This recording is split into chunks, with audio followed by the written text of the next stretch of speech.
নমস্কার, আমি অর্পিতা। আপনাদের সবাইকে স্বাগত জানাই সেন চৌধুরীর রান্নাঘরে। আজ আমি আপনাদের সঙ্গে শেয়ার করব ছোলার ডালের নরম তুলতুলে পরোটা। চলো দেখে নেওয়া যাক ছোলার ডালে নরম তুলতুলে পরোটা বানাতে আমার কী কী লাগছে এবং আমি কিভাবে করি সেটাই আজকে আমি আপনাদের সঙ্গে শেয়ার। দেখুন, ছোলার ডালের পরোটা বানাতে আমার লাগছে ছোলার ডাল, যেটা আমি নুন দিয়ে আগে সেদ্ধ করে রেখেছি, আর কিচ্ছু দিনই নুন ছাড়া, কারণ এটা ঠান্ডা না হলে মাখানো যাবে না, তো আগে থেকে আমি সেদ্ধ করে ঠান্ডা করে নিয়েছি। অবশ্যই আমার লাগছে আটা, লাগছে আমার পেঁয়াজ, গাজর, ধনেপাতা, ক্যাপসিকাম। এখানে আমি তেল আর ঘি একসঙ্গে মিশিয়ে রেখেছি, এখানে আমি 2 চামচ মতো ঘি নিয়েছি, বাকিটা তেল। লাগছে জিরে গুঁড়ো, ধনে গুঁড়ো, হলুদ, নুন আর জোয়ান। আর এখানে যেটা আছে সেটা হচ্ছে ছোলার ডাল সেদ্ধ করার যে জলটা, সেটা আমি আলাদা করে নিয়েছি, ডালটা এখানে আমি নিয়ে নিয়েছি। এখন প্রথমে আমি একটা থালা নিয়ে নিয়েছি, থালার মধ্যে আমি প্রথমে গাজরগুলো ঘষে নেব। দেখুন, গাজরটা আমার খুব ভালো করে ঘষে নিলাম আমি। আর এখানে আমি দিয়ে দিচ্ছি মাঝারি বাটির হাফ বাটি ক্যাপসিকাম কুচি। এই ক্যাপসিকামগুলোকে আমি এইভাবে কুচি কুচি করে নিয়েছি।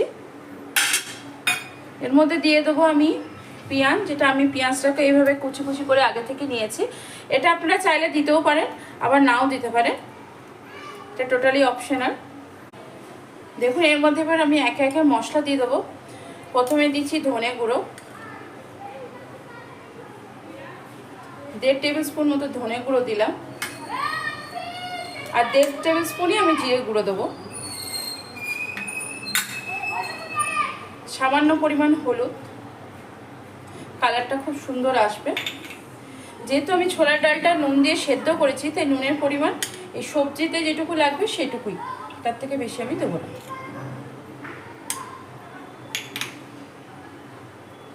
আর এখানে দিয়ে দেবো আমি জোয়ানটাকে হাতের মধ্যে এভাবে ঘষে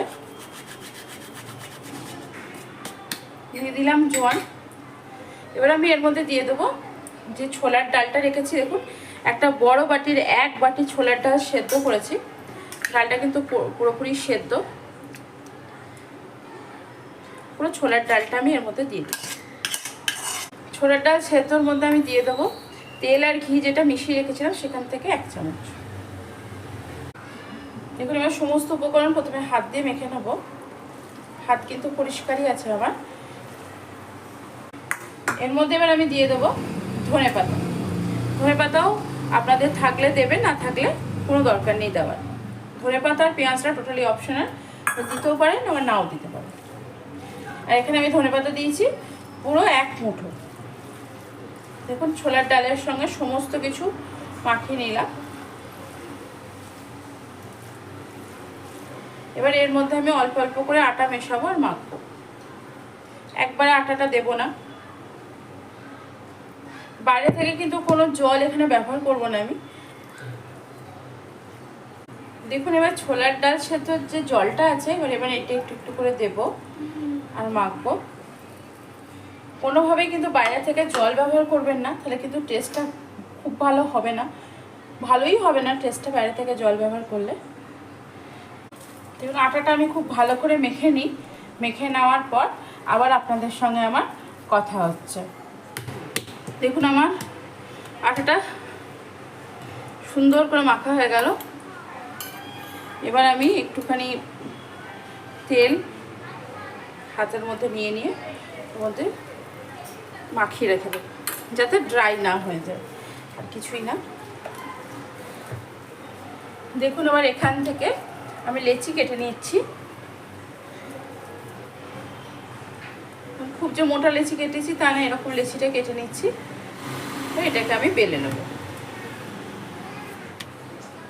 দেখুন, আমি কিন্তু খুব পাতলা করে বেলেছি, আবার খুব যে মোটা করে বেলেছি তা নয়। রুটি যেরকম আমরা বেলি তার থেকে একটু মোটা বেলেছি, খুব যে মোটা তাও নয়। দেখুন, আমি তাওয়াটা আগে থেকে বসিয়ে দিয়েছি, তাওয়াটা আমার গরম হয়ে গেছে। এবার আমি পরোটাগুলো এবার এক এক করে নেব।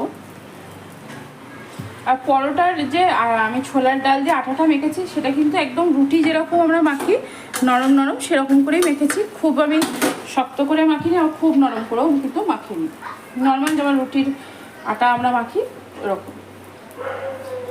আর ছোলার ডাল দিয়ে পরোটা করার সময় কিন্তু ময়দার করবেন না, সেইভাবে টেস্ট হয় না, আটারই করবেন, আটার করলে বেশি টেস্ট হয়। দেখুন এই 2 পিঠ খুব ভালো করে সেঁকে নিয়েছি। আর আমার যে ঘি আর তেলের একসঙ্গে মেশানো ছিল সেটা আবার এর মধ্যে দিয়ে ভালো করে ভেজে নেব। খুব যে ঘি তেল লাগে তাও নয়। দেখুন খুব সুন্দর করে লাল লাল করে ভেজে নিচ্ছি। আমার কিন্তু পরোটাগুলো একটু ফুলছেও, বুঝতেই পারছেন।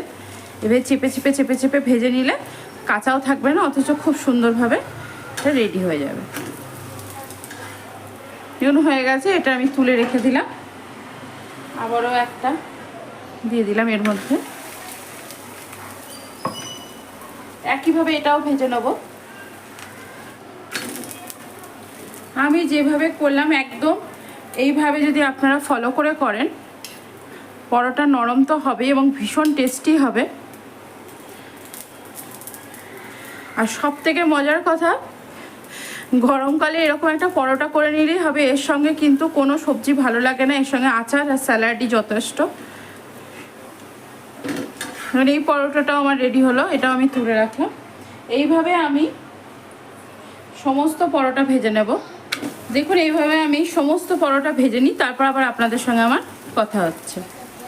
দেখুন আমার সমস্ত পরোটা রেডি হয়ে গেল। এবার আমি এটাকে ঢেকে দিচ্ছি। এবার এটাকে আমি কীভাবে পরিবেশন করবো সেটা আমি শেয়ার করছি। দেখুন রেডি হয়ে গেল আমার ছোলার ডালের পরোটার প্লেট। আমি এইভাবেই পরিবেশন করি, স্যালাড, আচার আর পরোটা। আজ আমি আপনাদের সঙ্গে শেয়ার করলাম ছোলার ডালের নরম তুলতুলে পরোটা। আশা করি আমার ভিডিওটি আপনাদের ভালো লেগেছে। যদি আমার ভিডিওটি ভালো লেগে থাকে অবশ্যই লাইক, শেয়ার, কমেন্টস করতে কিন্তু ভুলবেন না। চ্যানেলটিকে অবশ্যই সাবস্ক্রাইব করবেন। চ্যানেলটিকে সাবস্ক্রাইব করে আমার পাশে থাকবেন। আজ এখানেই, ভালো থাকবেন, সুস্থ থাকবেন, আনন্দ থাকবেন, অনেক অনেক সুখে থাকবেন।